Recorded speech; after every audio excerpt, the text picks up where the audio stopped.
What's up, everyone? Welcome back to another review, and this time we're taking a look at The Stepfather, directed by Joseph Rubin, starring Terry O'Quinn. Okay, I'm not going to waste no time. I'm going to get right into it. I thought that The Stepfather was a very good psychological horror thriller. This was a damn good movie, backed up by an outstanding, strong performance by Terry O'Quinn as the titular role as the homicidal stepfather. The overall premise of this movie is as follows. The stepfather is a man who goes by many aliases on his way of searching for the perfect family. When that family does not meet his standards, he slaughters them and moves to a different town to restart the cycle all over again. The man is basically a family killer trying to recreate this perfect American family. I guess you could say this movie is inspired by true events based off a real life man named John List, who had killed his family and then remarried and evaded captivity for 18 years. So the stepfather is heavily drawn from that real life event.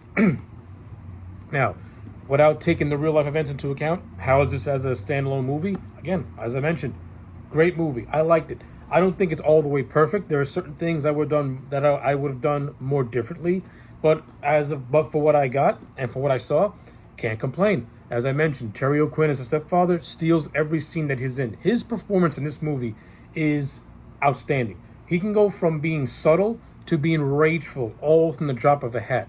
And there are many scenes where, like, the different personalities that he's acquired, they get jumbled up in his head that he literally forgets who he's pretending to be. There's this great scene at the end where he's talking to his wife, and he accidentally gives her the wrong name, and he just stops, looks dead into space, and he's like, "Why am I here?" Like, this is great stuff. Like, Terry O'Quinn's acting, I cannot praise this man enough in this movie. He steals the show. Like I said, when he's portraying the family man, the act he puts on as being this all-American dad is like genuine. Like, he literally comes across as a genuine nice guy who wants to who generally wants to, like, form bonds and relationships with the family that he's let's say infiltrating. Of course, when things go awry and the relationships break down, the homicidal aspect of his personality kicks in, and he just starts picking people off. He first picks off a therapist that his stepdaughter's seeing. His stepdaughter, Stephanie, at the beginning of the film, she's immediately skeptical of this man, going to therapy to talk about it. It's more now her sessions are more along the lines of her going for counseling after her father passed away and her mother immediately meeting this new man. So a lot of her rage and anger comes from the fact that she just recently lost her dad, and now this new guy, in a way, is trying to take his place. The actress who played Stephanie, by the way, I thought she was fine. I don't think she turned in the world's greatest performance, but she wasn't cringe or anything like that. She was fine for the role that she was in, so I got no complaints. I do like the storyline that she's in, about her trying to uncover the truth about who her stepfather really is. There's this great scene where her stepdad intercepts a letter that has been given to her by the Seattle Examiner that has proof of her stepdad not being who he says he is. Of course, he then plants a fake photo to draw suspicion off him. But I kind of like this scene because this is where he kind of tricks Stephanie into forming a bond with him. Now, of course, before this, he had to kill Stephanie's therapist in a very well done scene where the therapist is posing as a man looking for a house, but then he slips up by accident, and he pretty much signed his own death certificate. It's a really good scene with good dialogue and a good build up to the eventual murder. So I thought that was really well handled. Sally Heck, who played the wife, I thought she was fine in the role as well.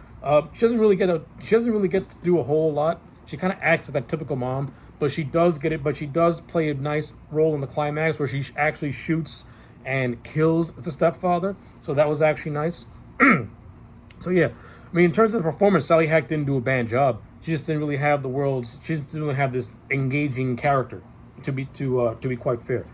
But the supporting cast I thought was strong. There's an actor who plays the brother of the family that the stepfather murders at the beginning of the movie.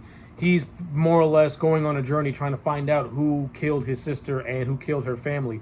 And towards the end of the movie, he finds out. He actually finds John Blake, who was the man who was the stepfather, the identity that's being assumed. He finds Blake. Blake, of course, recognizes him, but before anything could happen, Blake stabs him dead. See, I would not have killed him off so fast, mainly because it kind of renders his whole side plot a little, kind of renders it, not, I want to say, like, I don't want to say it renders it useless. It kind of, to me, renders it incomplete, because I'd like to have gotten a little bit of a dialogue exchange, or a little bit of a fight between these two. I mean, I'm okay with killing off the character, but doing it in a way where he actually gets a chance to get some licks in on the guy who killed his family. Instead, he discovers him, it's revealed, and then before he can even react, he gets right through the heart. And then the whole chase scene with the daughter Stephanie commences, which culminates in stepdad getting killed by the wife. Like I said, I would have just stretched it out by maybe 2 minutes, let him have a little dialogue exchange, maybe a little bit of a struggle before the brother dies. That's how I would have handled it. There's also a subplot of the daughter having a boyfriend named Paul. You know, you could have done more to expand upon this a little bit. Show them scenes of them going on dates.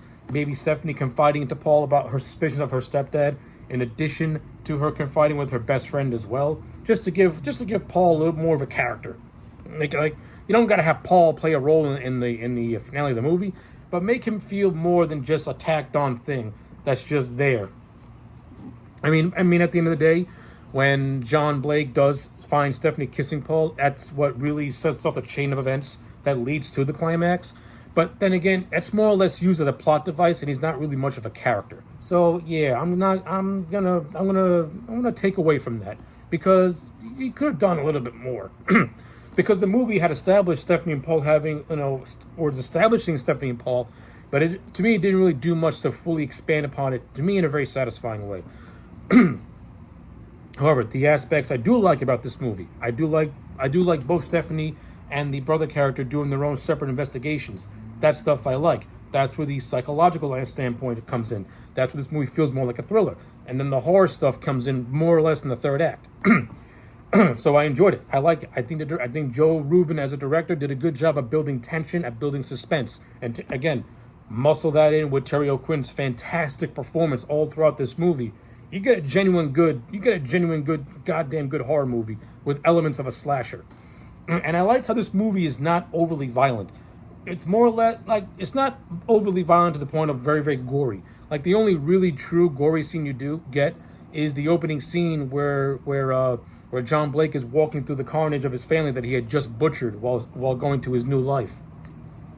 But you just see the aftermath of what he did, and it's extremely grisly. But the only few deaths that are on screen is where he kills the therapist by stabbing him, by beating him to death with a 2x4, and then he sets his car on fire in an explosion to fake an accident, and then he kills the brother character at the end of the movie when he stabs him in the heart. And like I said, then the whole chase scene with the daughter happens afterwards. So yeah, there's like I said, in terms of on-screen deaths, very, very limited. But this movie's not about being it has elements of a slasher, but it's not a slasher. It's a psychological thriller. It's a movie that pretty much makes you question: can you really, if you're a widower, can you really trust the person that you're starting to have a new life with? Is this person who he says he is? And also raises the question: if you have a step parent or a step anything, should you be suspicious of that person? Is there something sinister lurking beneath that surface? That's a movie that's a question the movie asks without being explicit with it. And I kind of like it. It's very subtle when you're watching it. So yeah, with all that being said, I'm going to give The Stepdad a solid 8 out of 10. I thought this was a really damn good movie. If you haven't seen it, check it out. Anyway, those are my thoughts on The Stepfather. Let me know your thoughts in the comment sections down below. Like the video and subscribe, and I'll check you back next time for more.